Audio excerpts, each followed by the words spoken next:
늙은이들 돈 뜯는 게 제일 쉽지. 76세 장말순 할머니의 며느리가 수십 명의 노인들을 상대로 한 말이었습니다. 평생 시장에서 약초를 팔며 두 아들을 키운 할머니는 며느리의 정체를 알게 되었죠. 하지만 아들은 아내만 믿고 어머니 말은 듣지 않았습니다. 그래서 할머니가 직접 나섰어요. 76세의 나이에 사기꾼을 잡기 위해 말이죠. 구독과 좋아요는 할머니에게 큰 힘이 됩니다. 장말순 할머니는 새벽 5시면 어김없이 일어났습니다. 산으로 약초를 캐러 가야 했거든요. 76살이지만 다리는 여전히 튼튼했어요. 평생 이 일을 해왔으니까요. 어둠이 채 가시지 않은 산길을 혼자 걸었습니다. 손전등 하나만 들고 말이에요.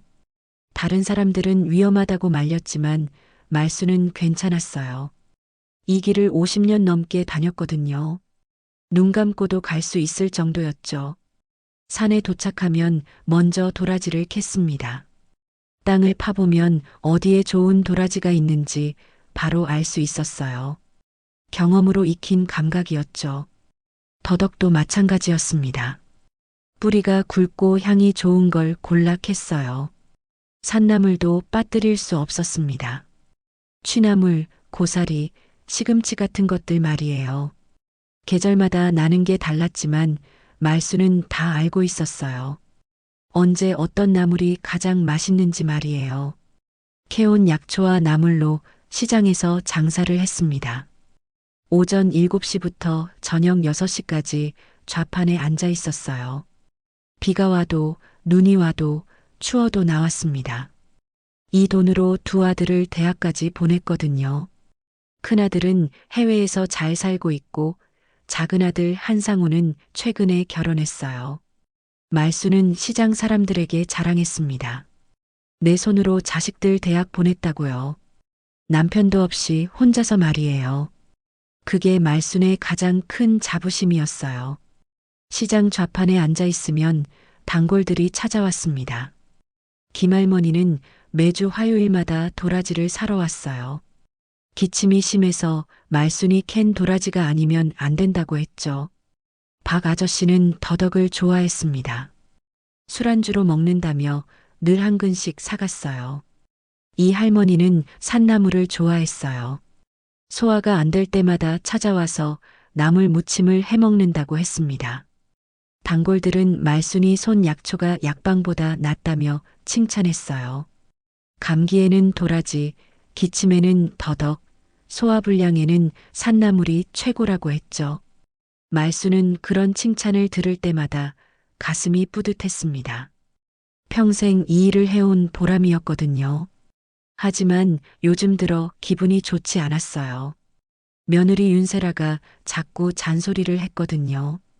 이제 장사 그만하고 집에서 쉬라고 말이에요. 나이도 많은데 왜 아직도 그런 일을 하느냐고 했습니다. 말수는 화가 났어요. 자신이 평생 해온 일을 무시하는 것 같았거든요. 더구나 세라는 대놓고 구박했습니다.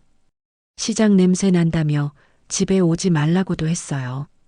약초 냄새가 옷에 밴다며 싫어했죠. 말수는 참았지만 속이 상했습니다. 자신이 번 돈으로 아들을 키웠는데 며느리가 이런 식으로 나오다니요. 하지만 아들 상우는 아내 편만 들었어요. 엄마 나이가 많으니까 이제 쉬셔야 한다고 했죠. 몸도 안 좋아질 수 있다면서요. 말수는 억울했지만 참았습니다. 자식이 행복하면 그만이라고 생각했거든요. 그래도 시장 일은 계속했어요. 이게 자신의 삶이었으니까요.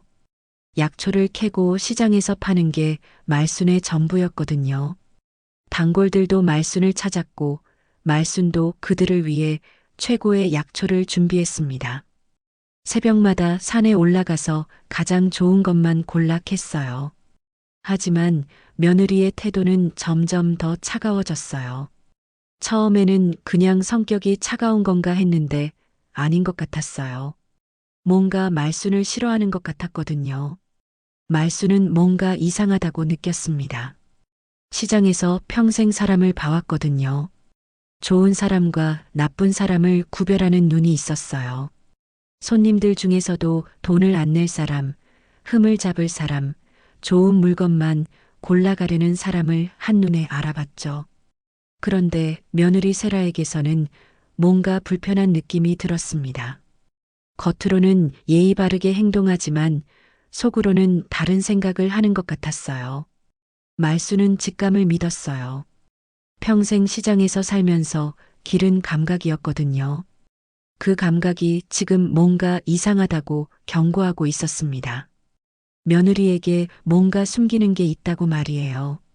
며느리 세라가 또 이상한 말을 했습니다. 손자를 볼 겸 작은 아들 집에 갔는데 세라는 스마트폰만 보고 있었어요. 말순이 인사해도 대충 고개만 끄덕였죠. 예의가 없다고 생각했지만 참았습니다. 요즘 젊은 사람들이 다 그런가 보다 했어요. 하지만 스마트폰을 보는 세라의 표정이 심상치 않았어요. 뭔가 중요한 일을 하는 것 같았거든요. 전화도 자주 받았는데 목소리를 낮춰서 말했어요. 말수는 궁금했지만 물어보지 않았습니다. 주방을 보니 배달 음식 포장지가 가득했습니다. 치킨, 피자, 중국 음식 포장지들이 쌓여 있었어요. 말수는 이해가 안 됐어요. 집에서 밥을 해 먹지 왜 배달 음식만 시켜 먹는 걸까요? 돈도 많이 들 텐데 말이에요. 말순이 직접 캐온 약초와 나물을 꺼내자 세라가 얼굴을 찌푸렸어요. 냄새 난다며 뒷베란다로 가져가라고 했습니다. 흙냄새가 집안에 배인다면서요. 말수는 가슴이 아팠어요. 자신이 새벽부터 산에 가서 정성껏 캐온 것을 이런 식으로 대하다니요. 더구나 이 약초들은 몸에 좋은 것들이었어요. 시장에서 비싸게 팔리는 것들이었죠.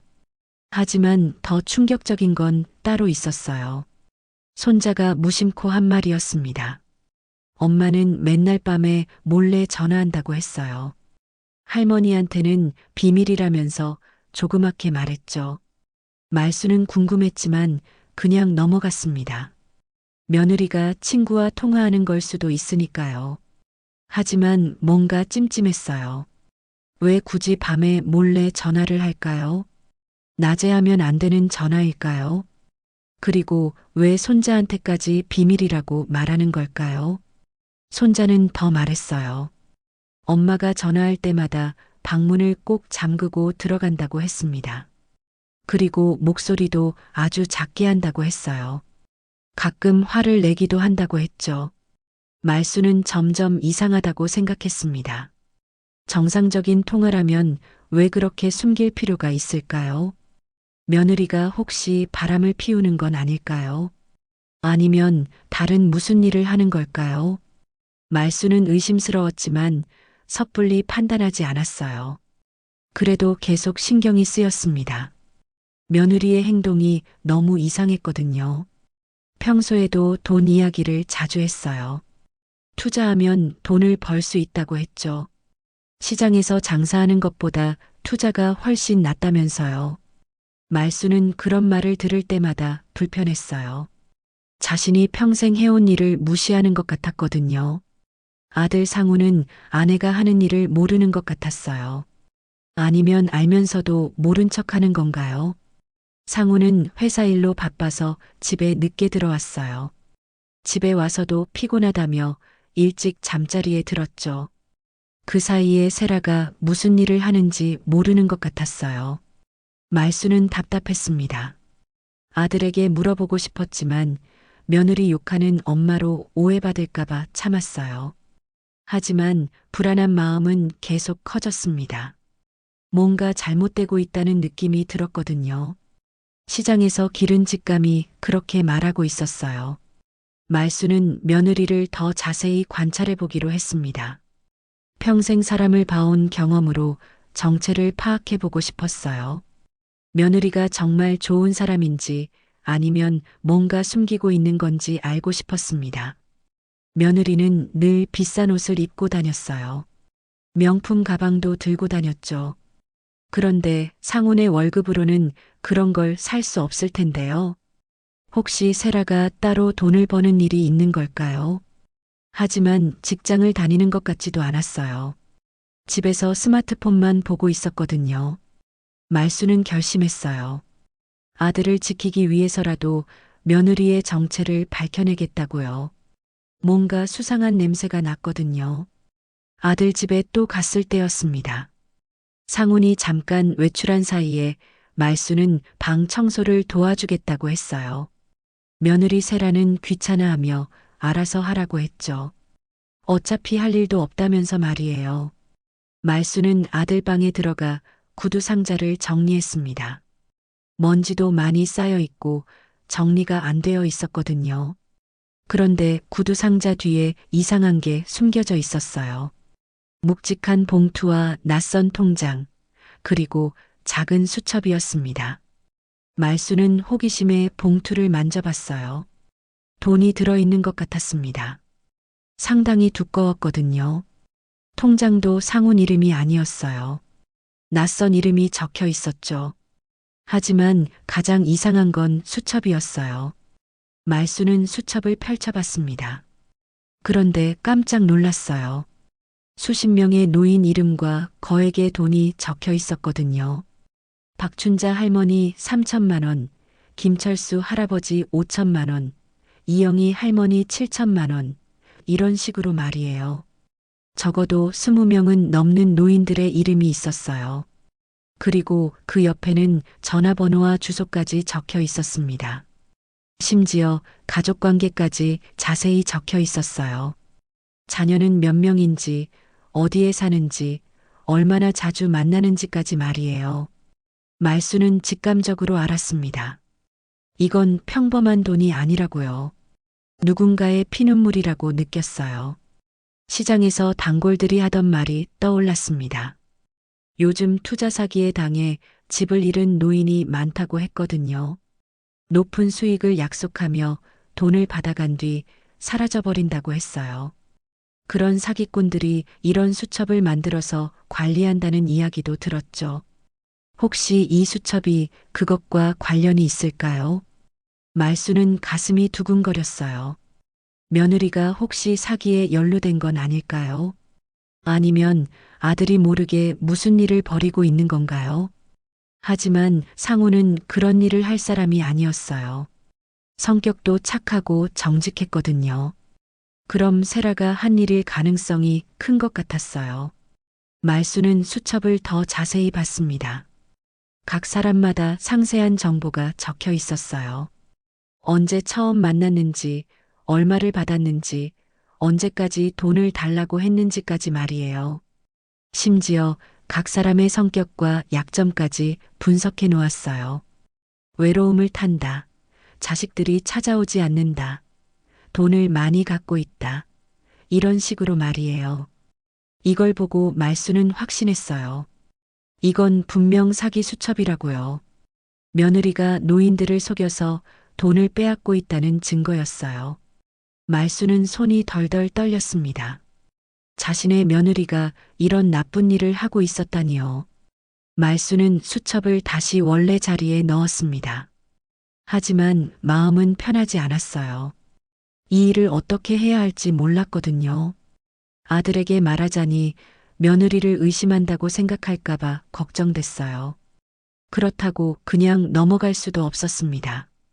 만약 정말 사기라면 아들도 피해를 볼 수 있으니까요.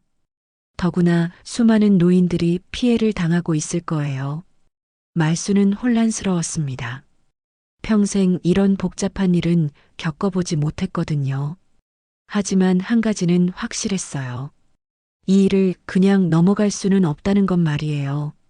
말수는 며느리를 더 자세히 관찰해 보기로 했습니다. 그리고 기회가 되면 수첩을 다시 확인해 봐야겠다고 생각했어요. 아들을 지키기 위해서라도 진실을 밝혀내야 했습니다. 말수는 시장에서 만나는 박노인을 생각했습니다. 68세의 박노인은 말순보다 8살 어렸지만 머리가 좋은 분이었어요. 전직 금융공무원이라고 했죠. 은행에서 30년 넘게 일했다고 했어요. 평소 시장에서 차 한잔 나누며 인생 상담을 해주던 분이었습니다.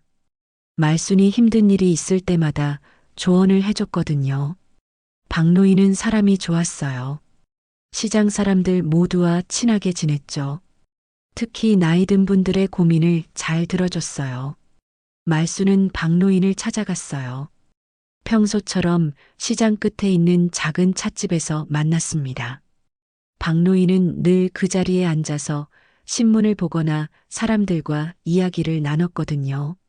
말순이 오는 걸 보고 반갑게 맞아줬어요.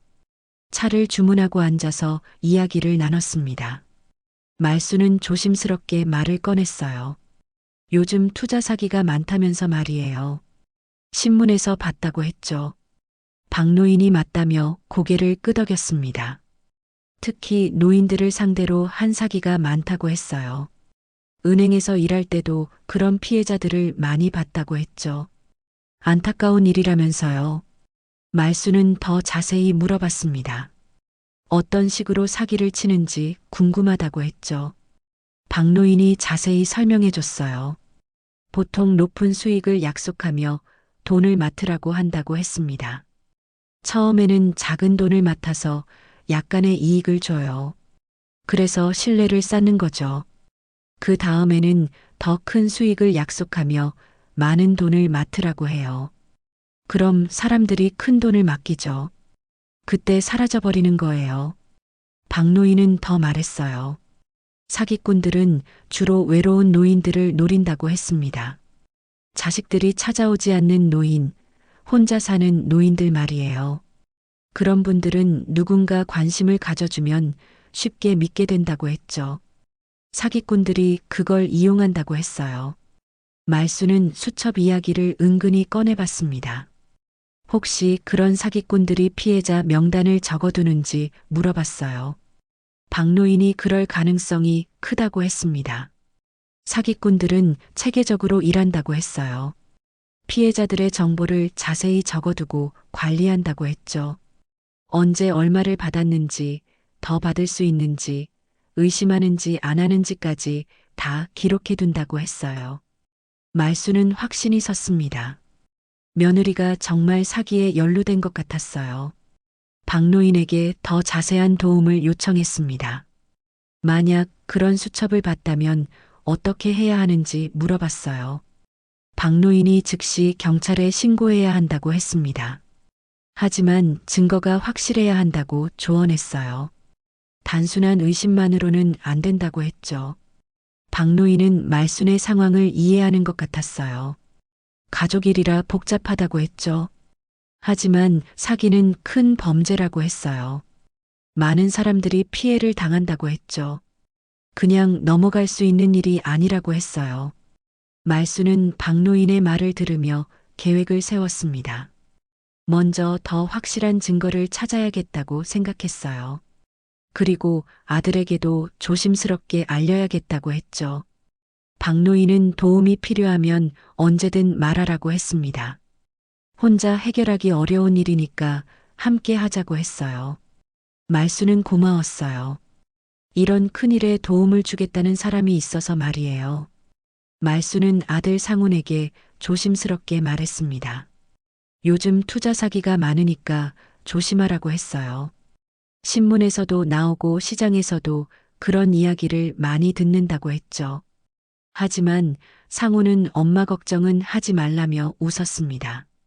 자신은 똑똑하니까 속지 않는다고 했죠. 그런 사기에 걸려드는 사람들은 욕심이 너무 크거나 무식해서 그런 거라고 했어요. 말순은 답답했어요. 아들이 너무 자신만만했거든요. 세상 일을 너무 쉽게 생각하는 것 같았어요. 사기꾼들이 얼마나 교묘한지 모르는 것 같았죠. 말순은 더 자세히 설명했어요. 요즘 사기꾼들은 처음에는 작은 이익을 줘서 신뢰를 쌓는다고 했어요. 그래서 똑똑한 사람도 속을 수 있다고 했죠. 하지만 상호는 여전히 안일하게 생각했어요. 자신은 회사에서 일하니까 그런 투자 이야기가 들어와도 잘 판단할 수 있다고 했죠. 말순은 그 말을 듣고 더 걱정됐어요. 혹시 누군가 상훈에게 투자 이야기를 한 게 아닐까요? 더 물어보고 싶었지만 상훈이 귀찮아하는 것 같아서 그만뒀어요. 며칠 후에 상훈이 말했습니다. 세라가 좋은 투자처를 알려줬다고 했어요. 민간 투자라면서 수익이 좋다고 했죠. 회사 동료도 하고 있다고 했어요. 말수는 깜짝 놀랐습니다. 혹시 이게 사기 아니냐고 물어봤어요. 너무 성급하게 결정하지 말고 신중하게 생각해 보라고 했죠. 하지만 상우는 엄마는 옛날 분이라 세상 모른다고 했습니다. 요즘에는 이런 투자가 많다면서 말이에요. 은행 이자는 너무 낮아서 돈이 안 된다고 했죠. 투자를 해야 돈을 벌 수 있다고 했어요. 말수는 화가 났지만 참았어요. 아들이 자신의 말을 믿지 않으니까요. 며느리 말만 믿고 있었거든요. 세라는 상훈에게 투자 설명을 자세히 해줬다고 했어요. 처음에는 100만 원 정도만 투자해 보라고 했다고 했죠. 그래서 수익이 나는 걸 확인하고 나서 더 투자하면 된다고 했어요. 말수는 이 말을 듣고 더 확신했어요. 박노인이 말한 사기 수법과 똑같았거든요. 처음에 작은 돈으로 신뢰를 쌓는 거라고 했잖아요. 말수는 상훈을 더 설득해 봤어요. 그런 투자는 위험할 수 있다고 했죠. 돈을 잃을 수도 있다고 했어요. 하지만 상훈은 듣지 않았어요. 며느리가 이미 다 알아봤다고 했거든요. 안전한 투자라고 했어요. 보장 수익도 있다고 했죠. 며칠 후에 상훈이 또 말했습니다. 첫 투자에서 수익이 났다고 했어요. 100만 원 투자해서 10만 원 이익을 봤다고 했죠. 세라가 말한 대로였다고 했어요. 그래서 투자금을 더 늘리기로 했다고 했어요. 이번에는 1,000만 원을 투자하겠다고 했죠. 말수는 깜짝 놀랐어요. 1,000만 원은 너무 큰 돈이었거든요. 상훈의 월급으로는 큰 부담이 될 거예요. 만약 잃게 되면 큰일 날 거라고 했죠. 하지만 상훈은 걱정하지 말라고 했어요. 세라가 확실하다고 했으니까 믿어도 된다고 했죠. 말수는 불안했습니다. 이러다가 아들이 큰 피해를 당할 것 같았어요. 박노인에게 상황을 설명했습니다. 박노인도 걱정스러워했어요. 전형적인 사기 수법이라고 했죠. 처음에 작은 수익을 주고 나서 큰 돈을 받아가는 거라고 했어요. 상훈이 위험한 상황에 있다고 했죠. 말수는 어떻게든 아들을 말려야겠다고 생각했습니다. 하지만 아들은 어머니 말을 들으려 하지 않았어요. 며느리만 믿고 있었죠. 말순이 며느리를 의심한다고 생각하는 것 같았어요. 그래서 더 들으려 하지 않았죠. 말수는 답답했어요. 아들을 구하고 싶은데 방법이 없었거든요. 직접 세라와 대화해 볼까도 생각했지만 소용없을 것 같았어요. 세라가 인정할 리 없었거든요. 오히려 시어머니가 자신을 의심한다며 상훈에게 더 나쁘게 말할 수도 있었어요. 말수는 스스로 증거를 모아야겠다고 다짐했습니다. 아들을 지키기 위해서라도 며느리의 정체를 밝혀내야 했어요. 박노인도 도와주겠다고 했습니다. 둘이 힘을 합치면 뭔가 방법이 있을 거라고 했죠. 우선 더 많은 증거를 찾아야 했어요. 수첩만으로는 부족했거든요. 말수는 수첩에서 본 이름을 기억했습니다. 박춘자 할머니라는 분이 있었어요. 시장 사람들에게 물어보니 그분을 아는 사람이 있었습니다. 정육점을 하는 김 사장이 박춘자 할머니를 안다고 했어요. 예전에 이 동네에 살았는데 지금은 요양원에 계신다고 했죠. 집을 잃고 갈 곳이 없어서 요양원에 들어갔다고 했어요. 투자 사기에 당해서 평생 모은 돈을 다 잃었다는 이야기도 들었다고 했죠. 말수는 박노인과 함께 요양원을 찾아갔습니다. 춘자 할머니를 만나서 안부를 물어봤어요. 춘자 할머니는 81세의 할머니였어요.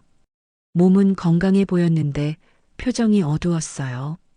말순이 누구냐고 물어보자 시장에서 약초 파는 분이라고 했더니 반가워했어요. 예전에 시장에서 약초를 사본 적이 있다고 했죠. 춘자 할머니는 눈물을 흘리며 자신의 이야기를 했습니다. 투자 사기에 당해서 평생 모은 돈을 다 잃었다고 했어요. 혼자 사는데 어떤 젊은 여자가 찾아왔다고 했죠. 아주 예쁘고 말도 잘하는 여자였다고 했어요. 투자하면 돈을 많이 벌 수 있다고 했죠. 처음에는 의심했다고 했어요. 하지만 그 여자가 자주 찾아와서 안부를 물어봤다고 했죠. 혼자 사는 춘자 할머니에게는 고마운 일이었어요. 자식들은 바빠서 자주 오지 않았거든요. 그 여자만 유일하게 찾아와서 이야기 상대가 되어줬다고 했어요. 그래서 작은 돈부터 투자하기 시작했다고 했어요. 100만 원을 맡겼는데 한 달 후에 10만 원 이익과 함께 돌려줬다고 했죠. 정말 투자 수익이 나는구나 싶었다고 했어요. 그래서 더 큰 돈을 투자했다고 했죠. 1,000만 원, 2천만 원, 점점 늘려갔다고 했어요. 마지막에는 집까지 팔아서 5천만 원을 투자했다고 했습니다. 그 여자가 이번 기회를 놓치면 큰 손해라고 했다고 해요. 지금 투자하면 2배로 불려준다고 했다고 했죠. 그래서 집까지 팔았는데 그 뒤로 연락이 끊어졌다고 했어요. 말수는 그 여자의 이름을 물어봤어요. 춘자 할머니가 윤세라라고 했습니다. 말수는 충격을 받았어요. 자신의 며느리와 같은 이름이었거든요. 혹시 같은 사람일까요? 춘자 할머니에게 그 여자의 특징을 더 자세히 물어봤습니다. 키가 크고 예쁘게 생겼다고 했어요. 목소리도 좋고 말도 잘한다고 했죠. 옷도 비싸게 입고 다녔다고 했어요. 명품 가방도 들고 다녔다고 했죠. 나이는 30대 후반쯤 되어 보였다고 했어요. 말순이 듣기에는 자신의 며느리와 똑같았어요. 박노인도 놀라며 이건 큰 문제라고 했습니다. 즉시 경찰에 신고해야 한다고 했어요. 춘자 할머니도 신고를 해야 한다고 했죠. 하지만 춘자 할머니는 증거가 없다고 했어요. 계약서 같은 것도 없었다고 했죠. 그냥 믿고 돈을 준 거라고 했어요. 말수는 마음이 무거웠습니다. 자신의 며느리가 이런 나쁜 일을 했다는 걸 믿기 어려웠어요. 하지만 증거는 점점 늘어나고 있었어요. 아들이 어떻게 될까요? 며느리가 사기꾼이라는 걸 알면 충격을 받을 텐데요. 박노인은 그래도 진실을 알아야 한다고 했습니다. 더 많은 피해자가 생기기 전에 막아야 한다고 했어요. 춘자 할머니 같은 분들이 더 생길 수 있다고 했죠. 말수는 마음이 무거웠지만 결심했습니다. 아들을 위해서라도 이 일을 끝까지 해내야겠다고요. 춘자 할머니는 말순에게 부탁했어요. 그 여자를 꼭 잡아달라고 했죠. 자신 같은 피해자가 더 생기면 안 된다고 했어요. 말수는 약속했어요. 반드시 진실을 밝혀내겠다고요. 박노인의 도움으로 경찰서에 갔습니다. 춘자 할머니 이야기와 수첩 내용을 신고했어요. 담당 형사는 관심을 보였지만 증거가 부족하다고 했습니다. 수첩만으로는 사기라고 단정할 수 없다는 거였어요. 더 확실한 증거가 필요하다고 했죠. 현행범을 잡거나 녹음 같은 직접적인 증거가 있어야 한다고 했어요. 말수는 실망했지만 포기하지 않았습니다. 박노인과 함께 다른 방법을 생각해 봤어요. 형사가 조언해준 대로 직접적인 증거를 잡아야 했어요. 그러다가 함정을 놓기로 했습니다. 며느리를 직접 잡는 거였어요. 하지만 쉬운 일이 아니었어요. 세라는 이미 말순을 의심하고 있는 것 같았거든요. 말순은 아들에게 진실을 말하려고 했습니다. 하지만 상우는 여전히 아내를 믿고 있었어요. 엄마가 며느리를 질투한다고 생각했죠. 시어머니와 며느리 사이에 흔히 있는 갈등이라고 생각하는 것 같았어요. 말순이 증거를 보여주려 했지만 상우는 보려 하지도 않았어요. 상우는 오히려 말순을 나무랐어요. 왜 며느리 방을 뒤지고 다니느냐고 했죠. 그런 건 사생활 침해라고 했어요. 세라가 기분 나빠한다고 했죠. 말수는 답답했지만 다른 방법을 써야겠다고 생각했습니다. 그런데 손자가 또 무심한 말을 했어요. 엄마가 어젯밤에도 비밀 전화를 했다고 했습니다. 이번에는 더 자세한 이야기를 했어요. 할아버지한테 돈 이야기를 했다고도 했어요. 큰 돈이 들어올 거라고 했다고 했죠. 그리고 곧 이사 갈 거라고도 했다고 했어요. 이 말을 들은 상훈의 표정이 조금 변했습니다. 뭔가 의심스러워하는 것 같았어요. 세라가 이사 이야기를 한 적이 없었거든요. 돈 이야기도 마찬가지였어요. 상훈이 모르는 돈이 어디서 들어온다는 걸까요? 말수는 기회라고 생각했습니다. 아들에게 조심스럽게 물어봤어요. 세라가 정말로 무슨 일을 하는지 알고 있느냐고 했죠. 하루 종일 집에 있으면서 뭘 하는지 아느냐고 했어요. 상우는 대답을 못했습니다. 사실 잘 모른다고 했어요. 투자 관련 일을 한다고는 하는데 구체적으로 뭘 하는지는 모른다고 했죠. 물어봐도 복잡하다며 설명해주지 않는다고 했어요. 말수는 더 물어봤어요. 세라가 어떻게 투자를 배웠는지, 누구한테 배웠는지 아느냐고 했죠. 상우는 그것도 모른다고 했어요. 결혼 전에 그런 일을 했는지도 몰랐다고 했어요. 박노인이 상훈에게 조언했어요. 아내가 하는 일을 정확히 알아야 한다고 했죠. 투자라는 게 위험할 수도 있다고 했어요. 혹시 불법적인 일에 연루될 수도 있다고 했죠. 상우는 그제서야 심각하게 생각하기 시작했어요. 지금까지는 아내를 무조건 믿었는데 뭔가 이상하다는 생각이 들기 시작했던 거죠. 손자 말도 그렇고 엄마 말도 그렇고 모든 게 연결되는 것 같았어요. 말수는 이제 때가 됐다고 생각했습니다. 박노인과 함께 세운 계획을 실행할 때였어요. 며느리의 정체를 확실히 밝혀내야 했습니다. 더 이상 미룰 수 없었어요. 말순과 박노인은 경찰과 함께 계획을 세웠습니다. 며느리를 함정에 빠뜨리는 거였어요. 상훈에게 가짜 퇴직금 이야기를 하라고 했습니다. 큰 돈이 생겼으니 투자하고 싶다고 말하라고 했어요. 상훈은 처음에 반대했지만 손자의 말을 듣고 마음이 바뀌었습니다. 아내가 정말 이상한 일을 하고 있는 것 같았거든요. 상훈은 세라에게 말했습니다. 회사에서 특별 퇴직금이 나왔다고 했어요.